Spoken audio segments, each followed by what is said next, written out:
Bismillahirrahmanirrahim. Assalamualaikum warahmatullahi wabarakatuh. Nama saya Siti Wardatul Janah. Di sini saya akan menjelaskan singkat tentang materi yang ada di kelas 10, yaitu tentang teks eksposisi. Sebelum kita mengenal lebih dalam tentang teks eksposisi, kita harus mengetahui terlebih dahulu apa itu teks eksposisi. Teks eksposisi adalah sebuah teks yang berisi informasi yang disajikan secara singkat dan padat. Nah, jadi melalui teks inilah kita dapat menemukan informasi-informasi baru yang belum diketahui sebelumnya, dan cara penyajiannya disajikan secara singkat dan padat. Selanjutnya yaitu kita akan mengetahui ciri-ciri dari teks eksposisi. Yang pertama yaitu bersifat objektif atau tidak memihak. Yang kedua yaitu bersifat informatif, artinya setelah dibaca, pembaca merasa mendapatkan informasi baru. Yang ketiga yaitu tidak mempengaruhi. Yang keempat yaitu bersifat fakta atau kenyataan. Dan yang terakhir yaitu yang kelima yaitu pendapat yang logis atau yang masuk akal. Setelah mengetahui ciri-ciri teks eksposisi, selanjutnya kita akan mengetahui struktur teks eksposisi.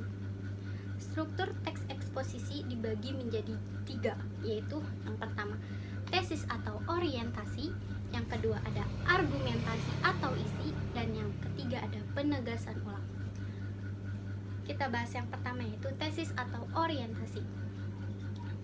Tesis atau orientasi ini merupakan bagian awal, bagian pembuka dalam teks eksposisi, yaitu merupakan suatu bagian yang berisi pendapat penulis terkait topik yang dipermasalahkan berdasarkan fakta. Jadi harus berdasarkan fakta.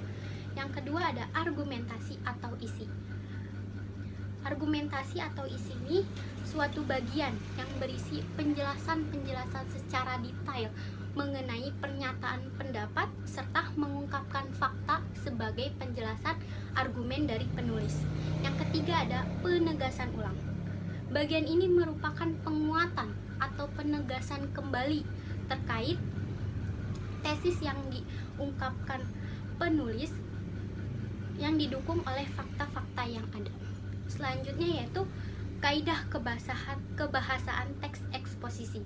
Yang pertama ada istilah. Istilah adalah kata atau gabungan kata yang dengan cermat mengungkapkan makna, konsep, proses, perubahan atau sifat yang khas dalam bidang tertentu. Selanjutnya yaitu ada kata leksikal. Kata leksikal terdiri dari nomina, verba, adjektiva, dan adverbia. Yang pertama, nomina. Nomina adalah kata yang mengacu pada benda atau yang sering kita sebut dengan kata benda. Misalnya, pensil, penghapus, buku, lemari, tas, dan lain sebagainya. Yang kedua yaitu verba. Verba adalah kata yang mengacu pada perbuatan manusia atau kata kerja, yaitu misalnya seperti memasak, menari, mengepel, dan lain-lainnya. Yaitu yang ketiga yaitu ada adjektiva. Adjektiva adalah kata yang mengacu pada sifat atau kata sifat, misalnya seperti rajin, cantik, pintar, dan lain sebagainya. Yang terakhir yaitu ada adverbia. Adverbia adalah kata yang digunakan sebagai keterangan. Keterangan dibagi menjadi 2, yaitu keterangan tempat dan keterangan waktu. Selanjutnya yaitu ada kata konjungsi atau kata hubung.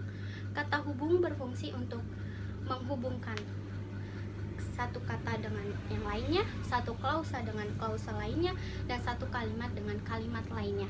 Selanjutnya yaitu menggunakan pronomina atau kata ganti orang. Kata ganti pronomina atau kata ganti orang dibedakan menjadi 2, yaitu kata ganti orang dan kata ganti bukan orang. Kata ganti orang dibedakan lagi menjadi 3, yaitu kata ganti orang pertama, aku, saya, kata ganti orang kedua, kalian, dan kata ganti orang ketiga, ia, dia, beliau. Dan yang kedua yaitu ada kata ganti bukan orang, misalnya ini, itu. Cukup sekian, itu saja yang bisa saya sampaikan. Semoga bermanfaat. maaf apabila ada kata-kata yang salah karena saya di sini dalam proses pembelajaran juga. Saya ucapkan wassalamualaikum warahmatullahi wabarakatuh.